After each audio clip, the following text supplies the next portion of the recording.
இப்போ நம்ம back door open பண்ணி எப்படி என்ன கம்ப்ளைண்ட் முதல்ல பார்க்கலாம். ஸ்க்ரூலாம் கழட்டியாச்சு, சென்ட்ரியும் கழட்டியாச்சு. Back door கழட்டுறோம். கழட்டுமே பொறுமையாக கழட்டுங்க. ஏன்னா லைட்டாக உடஞ்சாலுமே இந்த டோர் உடையிறதுக்கு வாய்ப்பு அதிகமாக இருக்கும். ஏன்னா புதுசாக ஃபஸ்ட் டைம் ஓப்பன் பண்ணுறதுனால நல்லா கிரிப்னஸாக அந்த பேஸ்ட் இருக்கும் உங்களுக்கு. ஆனால் பட்டன் தான் கம்ப்ளைண்ட்டு. பட்டன் எல்லா பட்டனுமே உங்களுக்கு போயிடுச்சு. ஆன் ஆகுதான்னு பார்க்கலாம். நல்லாவே ஆன் ஆகி யூஸ்லாம் ஆகுது. வெளியே இருக்க பட்டன் மட்டும் மாற்றினா உங்களுக்கு போதும். வெளியே இருக்கிற பட்டன் மட்டும் மாற்றது எல்லாம் மாதிரி இடத்தையும் க்ளீன் பண்ணிவிடும். இந்த இடத்த சுற்றி இருக்கிற இடத்தெல்லாம்.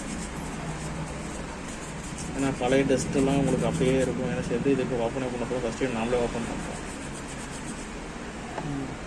க்ளீன் பண்ணுறது நம்ம ஆல்ரெடி இருக்கிற பட்டன் எடுத்து புது பட்டன் எடுத்து நம்ம இந்த இடத்துல வச்சு ப்ரெஸ் பண்ணிக்கணும். ப்ரெஸ்ஸிங் டைப்னாலும் பட்டன் மட்டும் பார்த்து பண்ணணும். இன்னும் நீங்கள் லூஸ் ஆகிடும் பட்டன் கொடுக்கும்.